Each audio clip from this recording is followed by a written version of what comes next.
dar as boas-vindas a todo mundo nessa noite. Sejam todos muito bem-vindos nessa noite. Que Deus possa abençoar a sua estada conosco nessa noite. Abra sua Bíblia, se você trouxe, ou ligue-a, no livro de 2 Crônicas, capítulo 29. 2 Crônicas 29, do versículo 1 ao 11, tá? Diz assim, então, a palavra do Senhor. Tinha Ezequias 25 anos de idade quando começou a reinar e reinou 29 anos em Jerusalém. Sua mãe se chamava Abia e era filha de Zacarias. Fez ele o que era reto perante o Senhor, segundo tudo quanto fizera Davi, seu pai. No primeiro ano do seu reinado, no primeiro mês, abriu as portas da casa do Senhor e as reparou. Trouxe os sacerdotes e os levitas, ajuntou-os na praça oriental e lhes disse: Ouvi-me, ó levitas, santificai-vos agora, santificai a casa do Senhor, Deus de vossos pais. Tirai do santuário a imundícia, porque nossos pais prevaricaram e fizeram o que era mal perante o Senhor nosso Deus e o deixaram. Desviaram o seu rosto do tabernáculo do Senhor e lhe voltaram as costas. Também fecharam as portas do pórtico, apagaram as lâmpadas, não queimaram incenso, nem ofereceram holocaustos nos santuários ao Deus de Israel. Pelo que veio grande ira do Senhor sobre Judá e Jerusalém, e os entregou ao terror, ao espanto e aos assobios, como vós estáis vendo com os próprios olhos. Porque eis que os nossos pais caíram à espada, e, por isso, nossos filhos, nossas filhas e nossas mulheres estiveram em cativeiro. Agora estou resolvido a fazer aliança com o Senhor, Deus de Israel, para que se desvie de nós o ardor da sua ira. Filhos meus, não sejais negligentes, pois o Senhor vos escolheu para estar diante dele, para o servirdes, para serdes seus ministros e queimardes incenso. Vamos orar, meus irmãos. Nosso Deus, que a tua palavra nessa noite, meu Deus, haja em nossa vida, como descreve o livro aos Hebreus, capítulo 4, versículo 12, que diz que a tua palavra é mais afiada de qualquer espada de 2 gumes. E ela penetra ao ponto do nosso ser que separa juntas e medulas, alma e espírito, até o mais profundo da nossa alma. Que nessa noite, meu Senhor, ela faça isso em nossos corações. Que ela faça a cirurgia que for necessária. Que ela traga as mudanças que nós precisamos. Em nome de Jesus. Amém.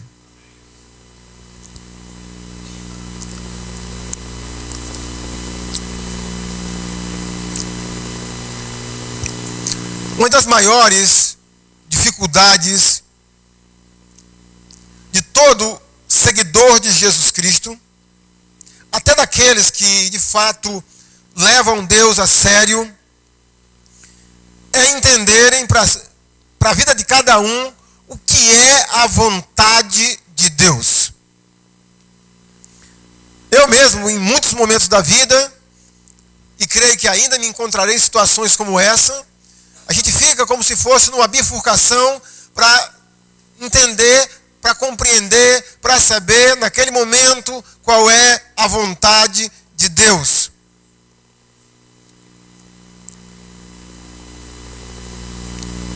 Mas a vontade de Deus para a vida de cada cristão, embora haja as suas especificações, é simples.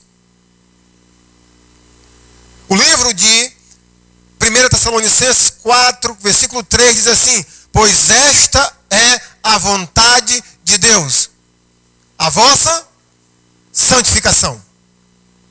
A vontade de Deus para a vida do seu povo é a santificação.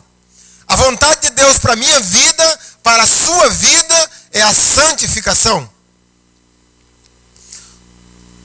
A história que lemos é meados do século 8 a.C., o reinado do rei Ezequias. Aqui descreve um pouco o seu reinado, e até o versículo 3 faz uma síntese da sua vida e do seu reinado. Ezequias, quando assumiu o trono, o reinado de Judá, O país estava um caos. As ações anteriores do rei anterior, ou seja, do seu pai, um rei chamado Acais, levaram o país à ruína, tanto moral, espiritual, como econômico. O seu pai era um idólatra. O seu pai era um homem perverso, inclusive chegou a sacrificar filhos em favor de deuses pagãos, dos deuses dos amorreus, dos deuses dos sírios.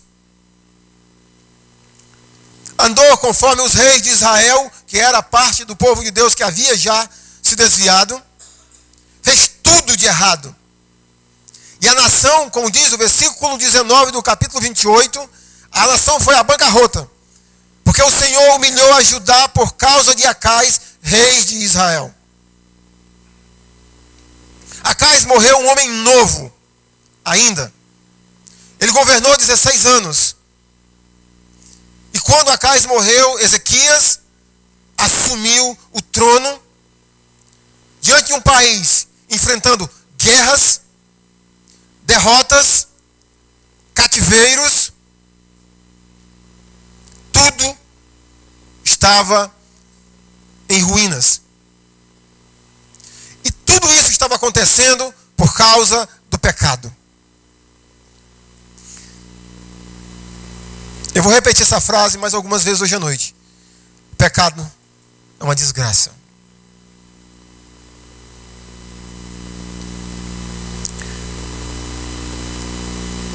Tudo isso por causa do pecado de um líder e a nação que seguiu o exemplo do líder.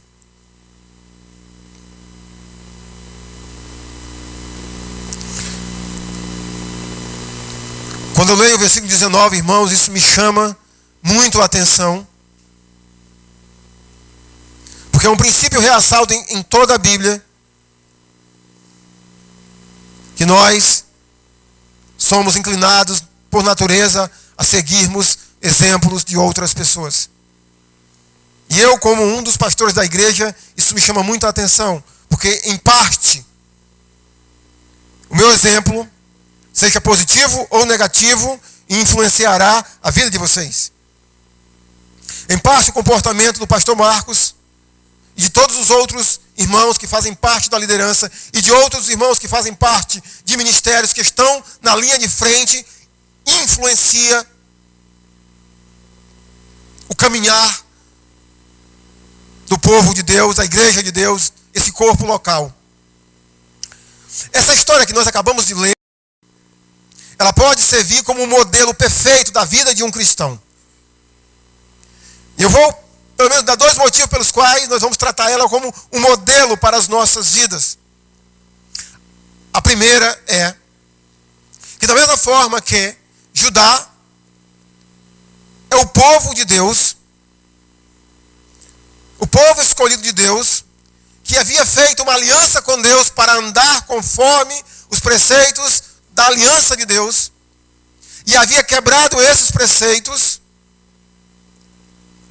assim é cada pessoa que um dia confessou Jesus, que aceitou Jesus como Senhor e Salvador da sua vida. Naquele dia que nós aceitamos Jesus, nós fizemos uma aliança com Jesus. Amém?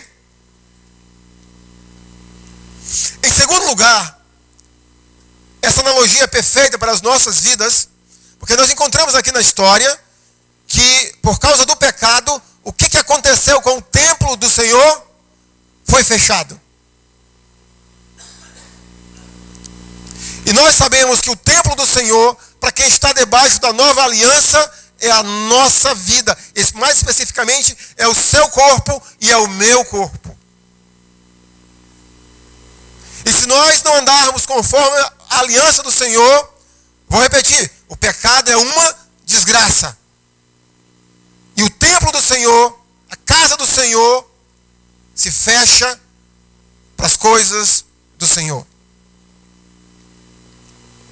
Mas diante disso, nós temos aqui então um novo rei chamando o povo a esse desafio de andar conforme a aliança do Senhor.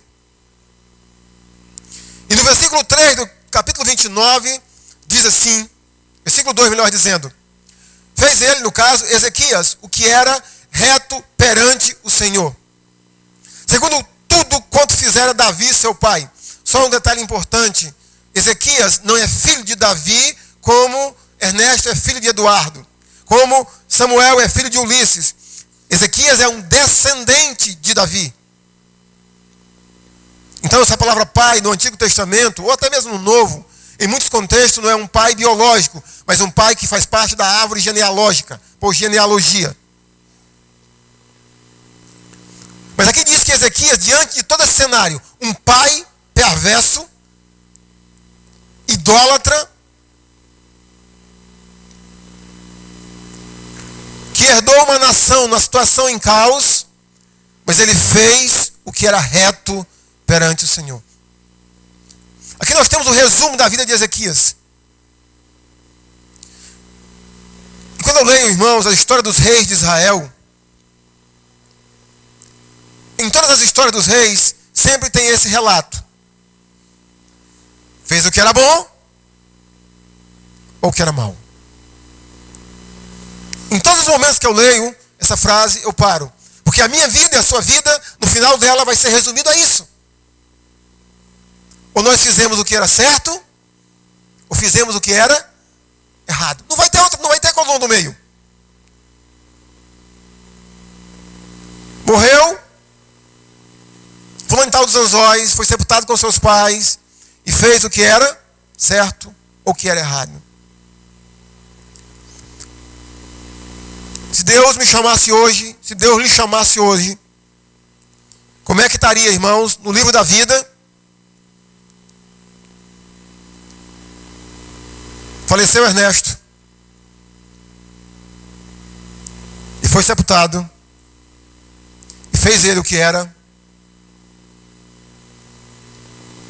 O que era. Mas Ezequias fez o que era reto perante o Senhor, segundo o modelo do seu ancestral Davi. E o que aconteceu para que Ezequias fizesse o que era reto? Eu quero comparar a vida de Ezequias, do versículo 3 para frente, é como se fosse um iceberg. Um iceberg a gente só vê a parte que flutua, e normalmente é a parte bem menor que fica acima das águas dos oceanos. Mas o que sustenta o iceberg, o que inclusive faz com que ele seja forte e chegue a afundar navios, é o que está submerso, é o que a gente não vê. E o que a gente não vê na vida de Ezequias e que possivelmente fez Ezequias ser esse homem que foi? Versículo 1. A família de Ezequias.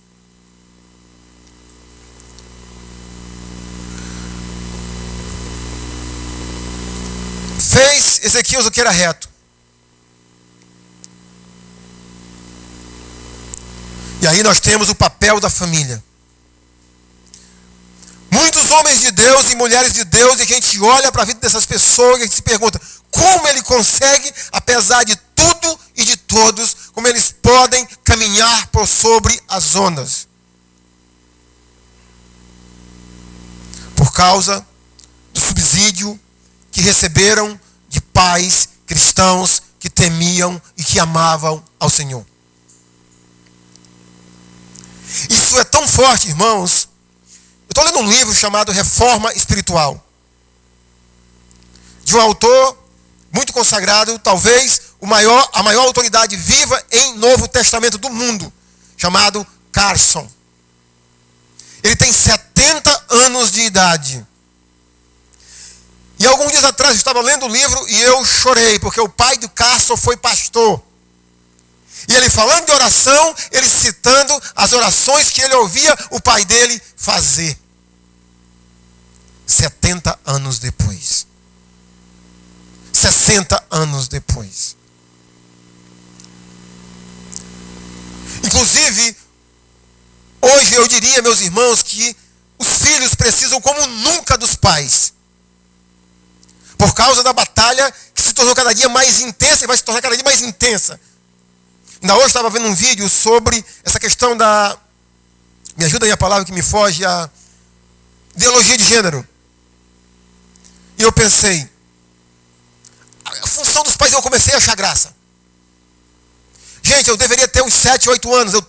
Eu fui trabalhar com meu pai, com meus irmãos, minhas irmãs, na verdade, que eram mais velhas, minha mãe, fomos apanhar arroz. Apanhamos arroz. Quem aqui já apanhou arroz? Levanta a mão. Quando a gente apanha o arroz, depois a gente vai debulhar o arroz, né? A gente vai tirar o arroz daquele cachinho. E a gente coloca numa gamela, né? Uma gamela, tipo uma canoa. E a gente vai debulhar o arroz com os pés. E quando a gente começa a passar os pés, gente, eu comecei a me arrepiar todinho. Eu falei, então me arrepiando. O papai me deu no pé do vidro. Pof! Homem não se arrepia, rapaz. Nunca mais na vida me arrepiei. Eu não estou brincando. Eu lembrei de que é o pai que ensina o filho a ser homem. A ser macho. E nem sempre macho é homem, tá? Nunca mais na vida. Eu ia pescar com meu pai de madrugada. Gente, eu ainda sou pequeno hoje, mas era menor ainda. E a lama dava aqui às vezes. E o meu pai ia na frente, eu atrás, e eu chorando de preguiça. De madrugada. Aí o meu pai olhava para trás, o que foi, meu filho? Nada. Nada. Quarta-feira. Foi quinta-feira, cheguei da igreja. 2 ligações perdidas. Meu pai me ligando. Aí liguei para ele e comecei a conversar. Conversa vai, conversa vem. Ô meu filho, naquela nossa vida, você ia pular comigo de madrugada, eu olhava para trás e enchia meus olhos d'água, meu filho, vendo você naquela lama. Eu disse, e eu também, papai. Mas eu não podia dizer para ele naquela hora. 40 anos depois eu disse. Mas falando sério, gente, pais, os filhos precisam de nós. Ezequias não teve um pai. Eu não quero frisar aqui com 100% de certeza, porque que cita a mãe de Ezequias. No final do versículo 1, diz assim, sua mãe se chamava Abia e era filha de Zacarias. Irmãos, eu tenho uma séria desconfiança que cita isso sobre essa mulher, ou seja, o nome da mãe de Ezequias, porque já diz quem era o pai de Ezequias. Acais, um homem perverso, corrupto, adúltero espiritual. Ezequias não pôde receber nada do pai por 2 motivos, porque ele não tinha para dar e nem era presente para ensinar. É bem provável que foi a mãe de Ezequias, uma mulher temente a Deus, que ensinou o seu filho a temer ao Senhor. Minhas irmãs, deixa eu lhes dizer uma coisa.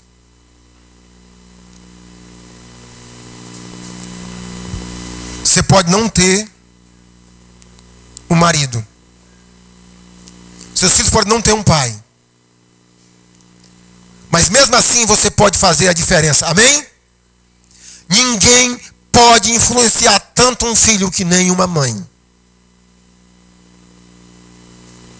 Ninguém.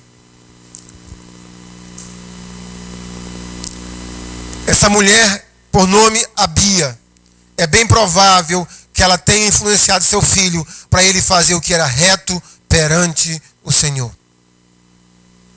E um dia o seu filho, o meu filho, vão ser homens adultos. Vão ser mulheres adultas. E muito do andar deles vai depender do que nós ensinamos a ele, tanto verbalmente como por meio do nosso exemplo de vida, para eles poderem caminhar com o Senhor. E eu diria, meus irmãos, que a maior herança que uma família pode deixar, que um pai e uma mãe pode deixar, é filhos que temem ao Senhor. Agora, filhos, olha para mim aqui, ó. Adolescentes, jovens, aproveite a oportunidade. Se você tem pais que temem ao Senhor e que ensinam você a andar nos caminhos do Senhor, isso é inigualável. Quando eu me casei,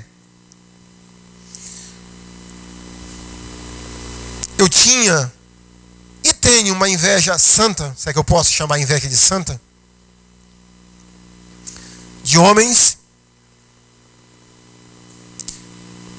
que se guardaram para o casamento. A minha esposa se guardou para o casamento, porque ela vinha de uma família que teme ao Senhor. Eu não tive esse privilégio, porque a minha família não temia o Senhor como do ponto de vista da Bíblia. Eu com 18 anos, eu ainda era virgem. E eu lembro que tinha um filme que passava no SBT, no cinema em casa, anos 90. Gente, eu tinha tanta raiva daquele filme, porque me aperreavam tanto na minha casa. O Último Americano Virgem. Quando apresentava esse filme, meu cunhado dizia, Ernesto! E aquilo para mim era uma desonra. E hoje eu digo para os meus filhos que isso é uma honra. É um motivo de orgulho. Jovens, você vai enfrentar essa luta nas escolas, nas universidades. Isso é um motivo de orgulho. Você pode evitar muitos males, muitos problemas na sua vida.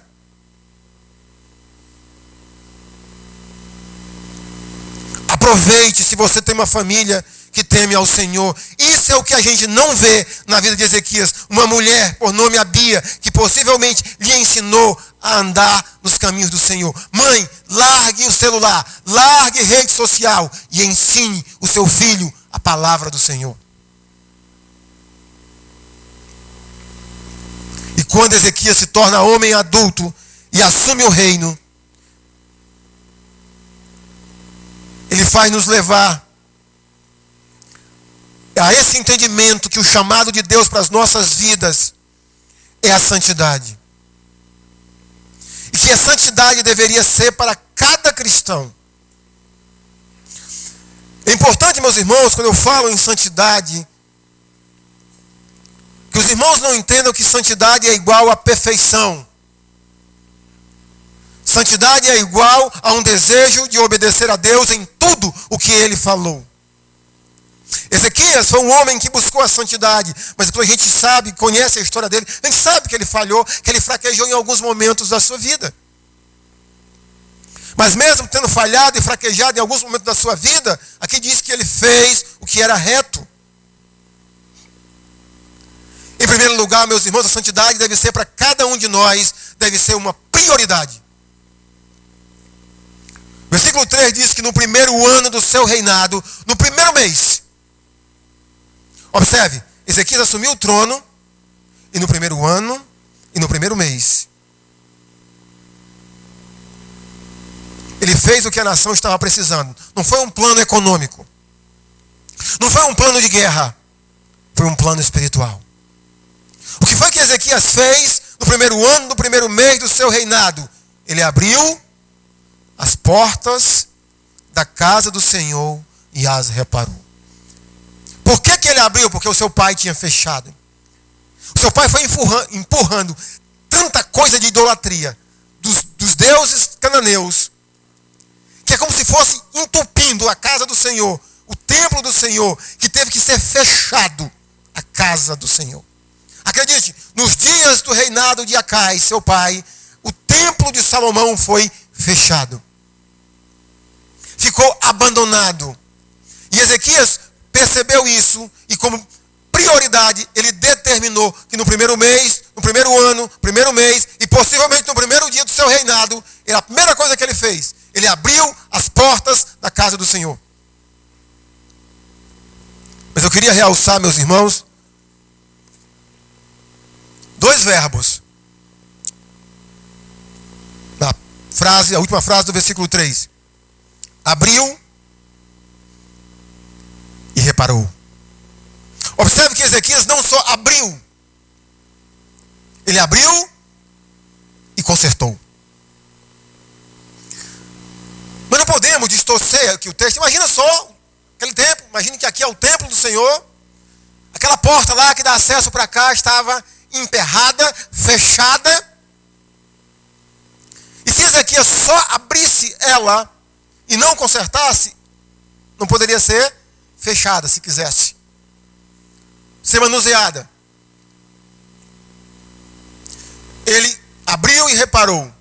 O que é que nós aprendemos com isso, meus irmãos? Nós sabemos que o nosso corpo é o templo, é o santuário do Espírito Santo de Deus. E o pecado é uma desgraça. E quando o pecado começa a entrar na minha vida, na sua vida, de uma maneira como entrou no povo de Israel, sabe o que vai acontecer com a nossa vida? Fecha as portas para o Senhor.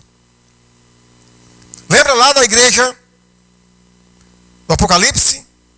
A igreja de, me ajude aí, a última lá, Laodiceia, é isso? 3:20, eis que estou à porta e bato. O pecado faz isso. E o que seria, meus irmãos, mais especificamente, nós aplicarmos a nós hoje as portas do templo do Senhor? Vou dizer o que Jesus disse. Tem olhos para ver, mas não. Tem ouvidos para, mas não ouve. Os olhos se fecham para Deus e os nossos ouvidos também se fecham quando o pecado enche o templo, o santuário do Senhor. E somente vai mudar se você tomar também, ou fizer também o que Ezequias fez, determinar que na sua vida santidade deve ser uma prioridade, deve ser para hoje, para agora. Observe o versículo 5, quando Ezequias chama os sacerdotes e levitas, ele diz, e lhes disse, ouvi-me, ó levita, santificai-vos quando? Agora, hoje. Leve a vida cristã a sério, hoje. Ser cristão não é brincadeira, é uma coisa muito séria. Precisamos fazer a mesma coisa, meus irmãos. Segunda coisa que nós entendemos sobre santidade, que santidade, irmãos, é desafiador e motivador. Santidade é um desafio na vida do cristão, mas ao mesmo tempo também ela é uma influência para a vida de outros cristãos. Observe, versículo 5, quando Ezequias chama os sacerdotes e levitas, ele diz, e lhes disse, ouvi-me, ó levitas, santificai-vos agora. Observe que para poder santificar, para limpar toda a porcaria que estava dentro do templo do Senhor, Ezequias chama os sacerdotes levitas. Mas antes que eles limpassem o templo, Ezequias chama eles para fazerem o quê? Santificar-se a si mesmo. Meus irmãos, a vida cristã é assim. Não adianta você e eu querermos mudarmos o mundo, se a mudança não começar em nós. Não adianta eu querer mudar você se a mudança não começar em mim. Não adianta eu querer que meus filhos mudem se a mudança não começar em mim. Então, se nós queremos uma igreja com santidade, ela tem que começar em você. Se você quer uma igreja mais espiritual, a espiritualidade tem que começar em você. Se eu quero uma igreja mais espiritual, mais calorosa, mais fervorosa, tudo isso tem que começar na minha vida. Por isso que a santidade ela é desafiadora para mim, para você. Sempre começa comigo. E quando, irmãos, eu não levo isso a sério, que a santidade começa em mim, observe o que acontece na vida de qualquer pessoa. Foi assim que aconteceu lá com o povo de Israel no templo do Senhor. Versículo 6. Porque nossos pais prevaricaram e fizeram o que era mal perante o Senhor nosso Deus, e o deixaram. Desviaram o seu rosto do tabernáculo do Senhor e lhe voltaram as costas. Também fecharam as portas do pórtico, apagaram as lâmpadas, não queimaram incenso, nem ofereceram holocausto no santuário do Deus de Israel. Observe, quando o pecado começa a entrar na vida da gente de uma maneira que nós não refreamos ele, que nós não paramos para pensar de quem nós somos e de quem fazemos parte. O que acontece na vida da gente? Versículo 7. Também fecharam as portas do pórtico. Primeiramente, fecha os olhos e os nossos ouvidos para Deus. Depois, apagaram as lâmpadas. Ora, se fechou, ninguém vai entrar para poder trocar o azeite, não vai haver tanta oxigenação, vai apagar as lâmpadas. E qual seria, irmãos, a equivalência do Novo Testamento para esse apagar as lâmpadas? Isso aqui é um simbolismo para o Espírito Santo de Deus. Lembra do que o apóstolo Paulo diz aos Tessalonicenses? Não apagueis o Espírito. O pecado não tira o Espírito do cristão, apaga. As lâmpadas continuavam lá, só que elas estavam apagadas. Quando o Espírito se apaga, deixa de se queimar incenso. Qual é a equivalência no Novo Testamento de queimar incenso? Qual é? Vê se alguém sabe. O que é? Oração. Nós deixamos de orar.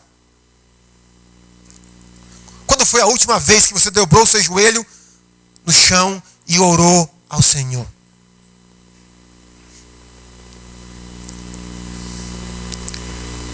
Deixamos de orar.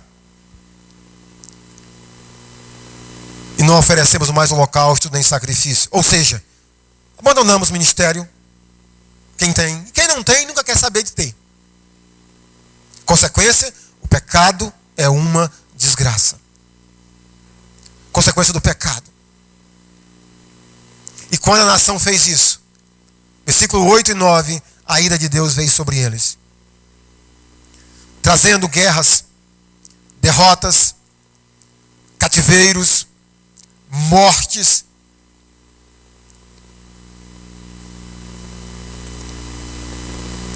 Fico pensando, meus irmãos, olhando para a antiga aliança. A aliança poderia dizer assim: Deus promete a Israel que se eles andassem debaixo da aliança, não há nenhum lugar que diga que eles não teriam guerras. Não diz isso.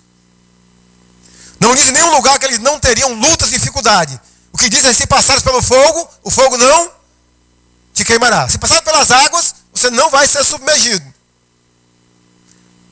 Agora, se estiver fora da aliança do Senhor, não é a guerra que vai vir, é a derrota. Derrotas por causa da ira de Deus ou da disciplina de Deus sobre o seu povo. Em terceiro lugar, mas antes de passar para o terceiro ponto, eu queria falar um pouco sobre influenciar. Voltando ao versículo 5 ainda, quando Ezequiel diz: santificai-vos agora, para depois santificar a casa do Senhor. Por que é influenciador? Irmãos, como é diferente andar com alguém que leva Deus a sério. Irmãos, se vocês estavam aqui domingo de manhã, durante a entrevista do pastor Moisés, pelo Bial, ou pelo pastor Marcos, vocês observaram o quanto homens de Deus influenciaram a vida daquele homem? Vocês observaram isso? Irmãos, a gente aprende demais. A gente aprende demais. Talvez você não faça as coisas mais básicas da vida cristã, tipo, você vai comer, você não consegue fazer um agradecimento. Senhor, muito obrigado. Mas quando a gente começa a andar com pessoas que fazem isso, a gente vai aprender. Irmãos, como faz diferença a gente andar com pessoas que leem a Bíblia, que meditam na Bíblia, que querem obedecer a Bíblia, que oram. Como faz diferença. Por isso que a santidade também, ela é tipo o vírus de gripe. Ela influencia, ela passa de uma pessoa para outra. E a igreja do Senhor Jesus está precisando de pessoas que levem a santidade a sério, para que outros possam levar a santidade a sério. Agora sim, em terceiro lugar, ninguém consegue, irmãos, vida santa, viver santo, desejo de santidade sozinho. Observe que começou com Ezequias, o líder, o governante. Ele precisava limpar o templo do Senhor. Ele fez isso sozinho, sim ou não? Ele chamou a ajuda de quem? Sacerdotes e levitas. Irmão, isso é tão importante para as nossas vidas. Porque tem muitos de nós que queremos viver com Deus, andar com Deus, mas nós queremos sozinho. Sozinho você não vai conseguir. O J. Neto já dizia, né? Não tente sozinho, você não vai conseguir. Em primeiro lugar, é com Jesus. Sem mim, nada podeis fazer. Mas em segundo lugar, nós precisamos de pessoas certas. Ezequias não chama a ajuda de qualquer um. Ele chama a ajuda de sacerdotes e levitas, porque foram essas as pessoas a quem Deus designou para fazer esse serviço. Muitos de nós estamos cheios de problemas, estamos procurando ajuda para limpar o templo do Senhor de psicólogo. Foi Deus que instituiu essas pessoas? Foi ou não foi? Foi Deus? Não. E o problema não resolve, porque você procura as pessoas erradas. Outros procuram, sabe quem? O pessoal do cabeleireiro lá, que faz o cabelo, que faz a unha, sabe tudo. Sabe todos os problemas da sua vida. Sua esposa, seu esposo. Fala tudo. Mas não fala para quem deveria falar para poder te ajudar. E fica achando, mas ninguém me ajuda. Você não pede a ajuda das pessoas certas. Ezequias chamou as pessoas a quem Deus colocou para fazer a limpeza do santuário de Deus. Sacerdotes e levitas. Quem são as pessoas, meu irmão e minha irmã, que Deus tem colocado na sua vida para te ajudar a caminhar com Ele? E você não tem querido ouvir essas pessoas, abrir o seu coração para essas pessoas.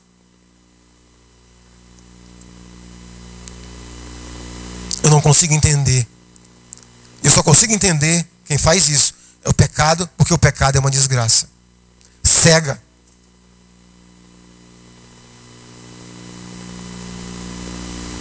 Às vezes, tem tantas pessoas com problemas. E acusam, às vezes ainda, o pastor. E às vezes eu brinco. O pastor não é cigano para adivinhar.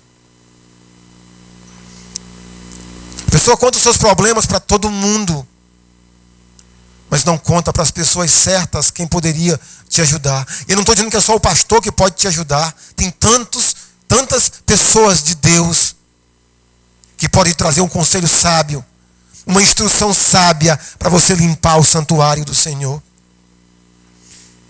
E em quarto e último lugar, santidade, meus irmãos, na vida da gente é uma decisão. Versículo 9, Ezequias diz, 10 melhor dizendo: agora estou resolvido a fazer aliança com o Senhor.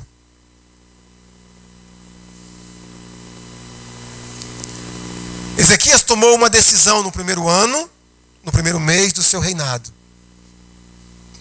de fazer uma aliança com o Senhor. Não para ser o povo do Senhor, deixe isso bem claro, não para ser o povo do Senhor, mas para andar conforme o povo do Senhor. Ezequias não está debaixo de uma nova aliança. Ezequias está debaixo da aliança firmada com Moisés e com toda a nação de Israel, que o pastor Marcos pregou há 2 domingos atrás. Ezequias está debaixo de uma aliança feita com Davi e sua descendência. Ezequias não está debaixo da nova aliança. Ele apenas aqui toma a decisão de levar a nação também a fazer a mesma coisa, a renovar a sua aliança com o Senhor, a antiga que nós chamamos, ou a velha aliança. Viver em santidade é uma decisão diária, meus irmãos. Lembra do que Jesus falou se alguém quer vir após mim, dia a dia se negue. Tome a sua cruz e siga-me, dia a dia. A cada dia, meus irmãos, quando acordamos, é o momento para dizer: Senhor, me ajuda a glorificar o teu nome. Me ajuda a andar conforme a aliança que eu fiz contigo. De que minha vida te pertence. De que tudo que eu quero fazer é para te agradar, para te honrar, para te louvar. Às vezes eu lembro, eu fiz agora em agosto 19 anos que casei. E quando eu orava para me casar, eu dizia: Deus, não era barganhando com Deus. Deus, eu quero te pedir que o meu casamento possa glorificar o teu nome. Eu fazia esse pedido. Se for a tua vontade que eu me case, Senhor, eu preciso dessa bênção, mas faz com que o meu casamento honre e glorifique o teu nome. E graças a Deus, irmãos, vez por outra eu paro, penso e eu olho: Senhor, de fato, será que o meu casamento tem trazido glória, honra ao teu nome? Será que a nossa vida, a minha vida, a sua vida, meu irmão e minha irmã, tem feito isso? Santidade precisa de uma decisão diária, todo dia, toda semana.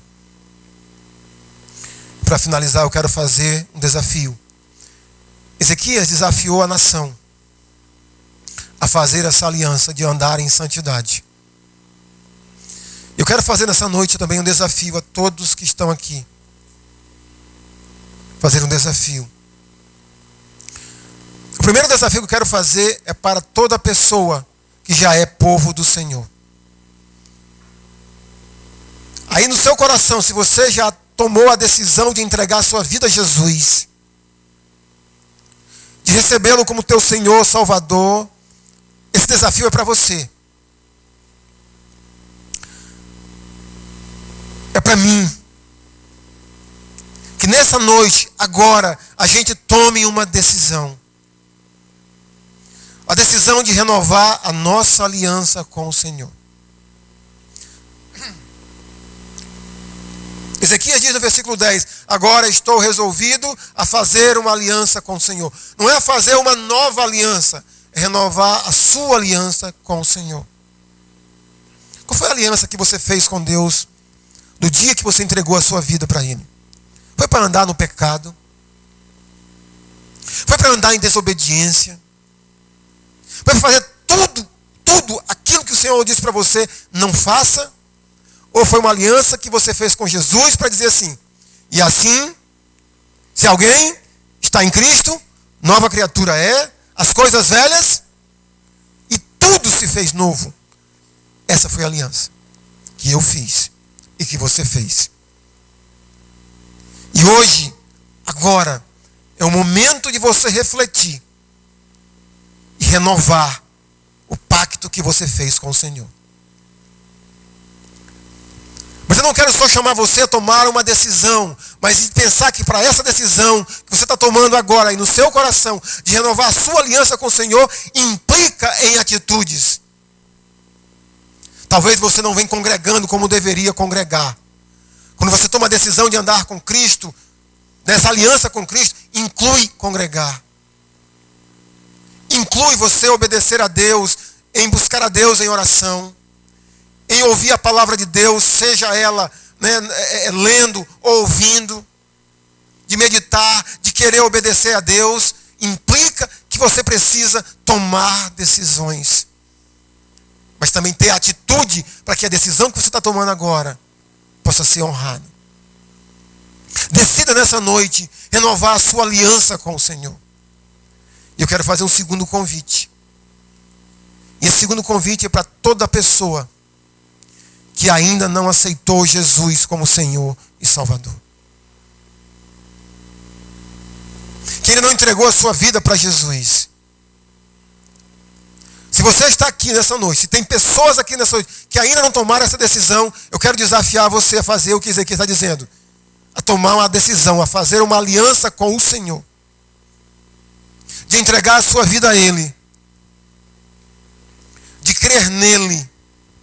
De depositar a sua fé e entregar a sua alma a Ele. E quando você fizer essa aliança com Jesus, de crer no sacrifício dele, na propiciação que ele deu naquela cruz do Calvário por nós, de crer nele como teu substituto perfeito, a Bíblia diz que todos os pecados são cancelados. Que você recebe remissão, perdão de pecados, a vida eterna. Agora, se você não está disposto a tomar uma decisão, seja para quem já tomou a decisão de andar com Cristo, de continuar perpetuando o pecado na sua vida, e para quem não quer aceitar Cristo como Senhor e Salvador, tem implicações e consequências. Para quem é de Deus, para quem já é povo de Deus, por meio de Cristo Jesus, tem um negócio chamado disciplina. Deus disciplina os seus filhos, como todo pai deveria disciplinar quem ama. E tem juízo eterno e castigo eterno para todas as pessoas que negam Jesus, que não querem Jesus, que não entregam as suas vidas a Jesus. Hoje à noite, tome uma decisão. Seja para andar com Deus, conforme a aliança que você fez com Deus, ou seja, para fazer parte desta aliança, do benefício da vida eterna, da salvação oferecida em Cristo Jesus. Tome uma decisão. Fique de pé. Vamos orar.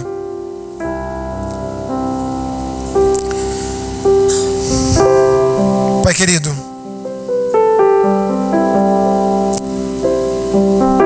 eu quero te pedir perdão, porque há 22 anos atrás o Senhor me levou a tomar essa decisão de entregar minha vida a Cristo Jesus e tê-lo como Senhor e meu Salvador. E durante esses 22 anos de caminhada com Cristo, tantas vezes eu tenho te desobedecido, Senhor.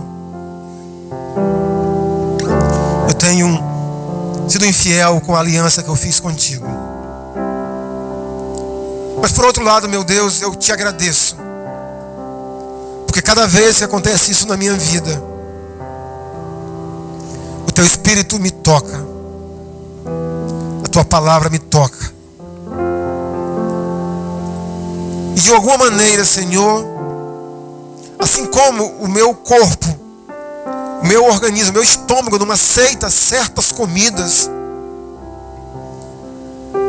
o meu ser, o meu novo coração não aceita o pecado. E de alguma forma o Senhor me leva a repudiá-lo. E eu te agradeço. E eu te peço, meu Senhor, por mim e pelos meus irmãos, nos ajuda, meu Deus, que nunca os nossos olhos se fechem para o Senhor e para a tua palavra. Que nunca nossos ouvidos se tampem, se fechem para a tua palavra. Não deixe, Senhor, que nunca o pecado feche as portas do templo do Senhor, que somos nós. Nos ajuda a sempre sermos sensíveis à tua voz,